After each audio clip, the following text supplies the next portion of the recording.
sina Junjae at Cheong. Pagkatapos, mabilis bumalik si Junjae sa Seoul. Si Cheong naman, nasa ilalim ng tubig, tinitingnan yung eroplano niya na may lungkot at pangungulila. Pagdating niya, nakita ni Junjae na nawalan ng contact yung assistant niya. Pero ngayon, si Namdo lumalabas mula sa bahay ni Junjae. Nabaliw si Junjae at sumugod para sakalin yung kalaban niya. Pero nalaman niya na akala ng Myeongdong Capital, patay na si Junjae. Kaya bumaling sila sa mga kakampi niya dahil hinahabol na sina Namdo at Tae-o. Pumunta sila sa bahay ni Junjae para magtago. Nung tinanong ni Namdo tungkol sa 6 billion ring, walang alam si Junjae. Samantala, nagpaalam si Cheong sa mga kapatid niyang sirena at nagsimulang hanapin yung prince niya. Sa gabi, tumingala siya sa buwan at naalala yung sinabi ni Junjae na dadalhin niya si Cheong sa Seoul at manonood sila ng fireworks sa Han River ng magkasama. Kaya diretsyong lumangoy si Cheong papuntang Seoul. 3 buwan matapos, umiinom yung mga lalaki sa gitna ng dagat nang biglang may babaeng umahon mula sa tubig. Nagtanong siya ng directions papuntang Seoul, kaya nalito yung 3 sa kanila. Pagkatapos ng ilang araw na tuloy-tuloy na paglangoy, lumangoy si Cheong mula Spain papuntang Jeju Island. Namumulot ng basura sa beach yung mga middle-aged na volunteers nang makita nilang umaahon si Cheong mula sa dagat.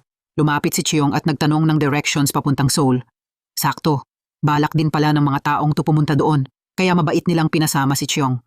Pagbaba ni Cheong sa sasakyan at pagtayo niya sa gitna ng masikip at mataong crowd, sobrang nagulat siya sa eksena sa harap ng mga mata niya.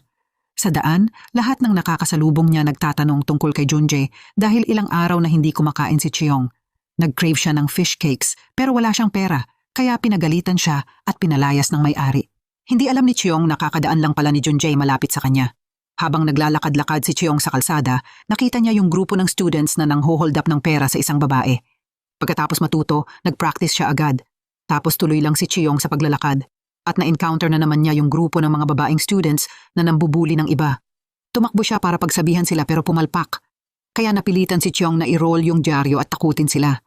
Natakot yung mga babaeng students at tumakbo nung nakita nilang tinawag ng nanay niya yung mastermind para sermonan siya. Jinjo yung pangalan ng nanay. Pinagsabihan niya yung anak niya tapos pumasok na siya sa elevator. Malapit doon, namumulot si Cheong ng mga lumang gamit at pumili siya ng coat. Tinulungan si Cheong ng isang pulubi sa tabi. Ginamit ni Cheong yung perang ibinigay sa kanya para sumakay ng bus papunta sa 63 building kung saan sinabi ni Junjae na manonood sila ng fireworks. Kaso naligaw si Cheong sa aquarium. Nagutom si Cheong nung nakita niya yung school of fish na lumalangoy sa tubig. Kaya masayang tumalon si Cheong sa tubig para lumangoy. Kinabukasan, birthday ni Junjae. Sinabi ni Sia sa maid, "Yoran, magluto ka ng bonggang meal at dalhin mo sa kanya." Excited na inayos ni Sia yung pagkain sa mesa. Hindi makarefuse si Junjae, kaya tinikman niya. Hindi inaasahan, pamilyar yung lasa. Naalala niya yung soup na niluluto ng nanay niya. Sa oras na to, inalagaan ni Yuran yung photo kasama yung anak niya na dinadala siya sa aquarium. Naalala rin ni Junjae at bumalik siya dito. Kumain ng busog si Cheong at nakatulog na naman. Nadiskubre siya ng staff at hinanap nila siya. Nakita ng mga visitors na sobrang ganda niya. Akala nila sirena siya, kaya nagpicture sila. Biglang lumitaw yung itsura ni Junjae sa crowd. Agad lumangoy si Cheong papunta sa kanya at sumigaw, pero hindi niya marinig. Yung pagitan nilang dalawa, salamin lang. Pero bakit hindi makilala ni Junjae si Cheong? Sa oras na to, nadiskubre na si Cheong ng staff. Akala nila spy siya, kaya hinabol nila siya. Biglang nakatanggap si Junjae ng message mula sa kaibigan niya sa Spain. Nandun yung photo ni Junjae kasama yung isang babae.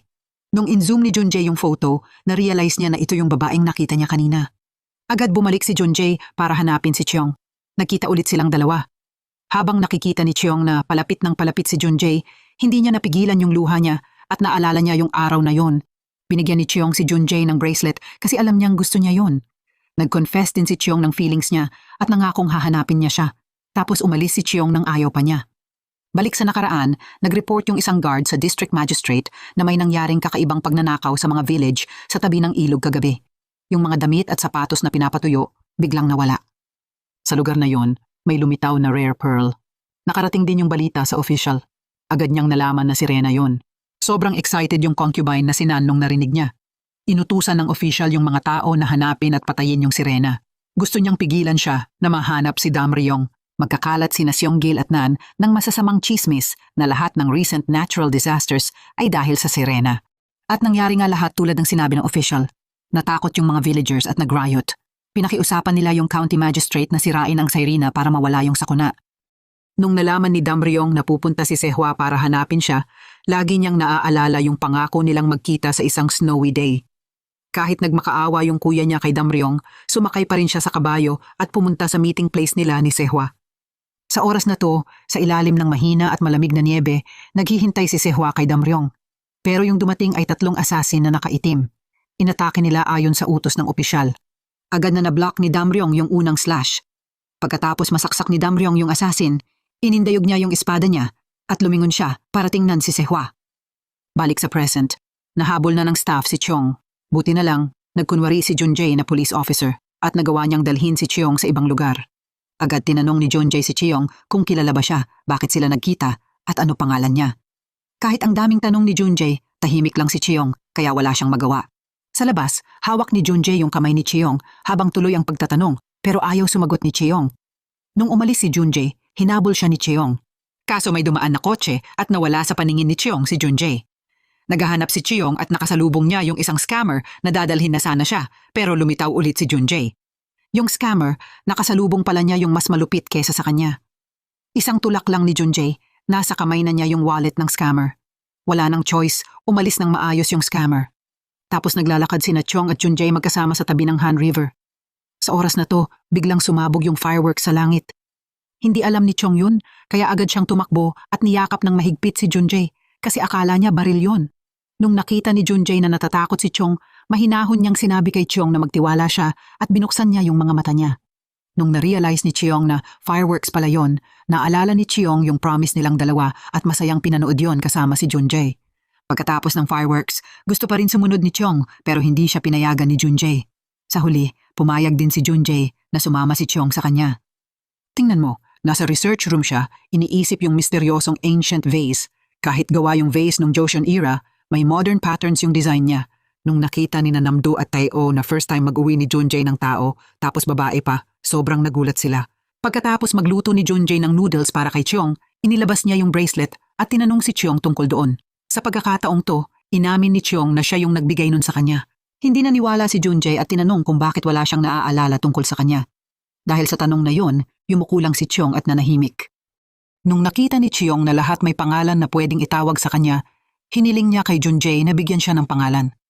Dahil tinamad mag-isip si Junjay, tinawag niya siyang stupid. Hindi inaasahan, gustong-gusto ni Chiong yung pangalan na yon. Masayang-masaya si Chiong na ipinamukha pa niya yon kay Tae-o. Kaya wala na lang magawa si Tae-o. Dumaan si Sia sa bahay ni Junjay para i-celebrate yung birthday niya. Dahan-dahang lumapit si Chong, nag-cross arms, tinitigan ng masama si Sia at binati siya. Nung nakita ni Chiong yung attractive na cake, kakainin na sana niya pero pinigilan siya ni Junjay. Nung nakita ni Chiong na sobrang gentle ng gestures ni Sia, ginaya niya rin. Pag-uwi ni Sia, hinila niya si Namdo palabas para tanungin tungkol kay Chiong. Nung nalaman ni Sia na magstay si Chiong dito ng ilang araw, agad nagalit si Sia. Sinabihan ni Sia si Namdo na bantayan si Chiong. Pagkatapos maligo ni Chiong, dinala siya ni Junjay sa attic sa ibabaw ng kwarto niya para doon matulog. Nung nag-shopping si Junjay, napatingin siya sa women's shopping area. Biglang may maliliit na memories na pumasok sa isip ni Junjay. Nagmamaneho pa uwi si Junjay nang biglang tumawag si Namdo. Sinabihan ni Namdo si Junjay na itabi agad yung kotse. Nung tumingin ng mabuti si Junjay sa unahan, nakita niya na may mga pulis. Sabi ni Namdo, may kapitbahay daw sila na kakapatay lang recently kaya iniimbestigahan ni Hong yung kaso.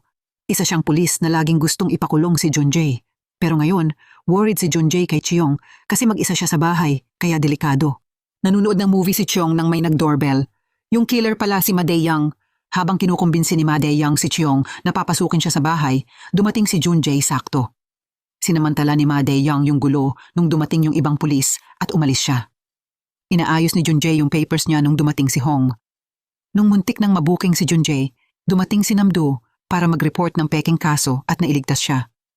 Nung nalaman ni Chiong na nasaktan si Junjay, sobrang nag-alala siya pero galit pa rin si Junjay. Sinabihan ni Junjay si Chiong na huwag magbukas ng pinto para sa strangers kasi mas nakakatakot sila kaysa sa mga pating. Si Madam Seo-hee palihim na kinontak si Ma Dae-young. Inutusan niya si Ma Dae-young na mabilis nang tapusin si Junjay. Narinig to nang hindi sinasadya ni Chi-hyun. Nagkunwari si Chi-hyun na magpapagawa siya ng cake sa nanay niya. Tapos palihim niyang binasa yung text messages ni Ma Dae-young. Tapos sinadya ni Chi-hyun na ihulog yung phone niya sa tubig para hindi na niya mabasa ulit yung mga messages. Maaga kinabukasan, pumunta si Sia sa bahay ni Jeonjae. Tumanggi si Cheong na buksan yung gate. Tapos sinadya ni Cheong na bitawan yung kamay niya, kaya natumba si Sia. Nung nalaman ni Sia na mag-isa lang sa bahay sina Cheong at Jeonjae kagabi, agad nag-assert si Sia ng territory niya. Sinabi ni Sia na ikakasal sila ni Jeonjae at mabubuhay sila ng masaya magkasama. Sobrang galit si Cheong kaya kinagat niya yung daliri ni Sia at ayaw niyang bitawan.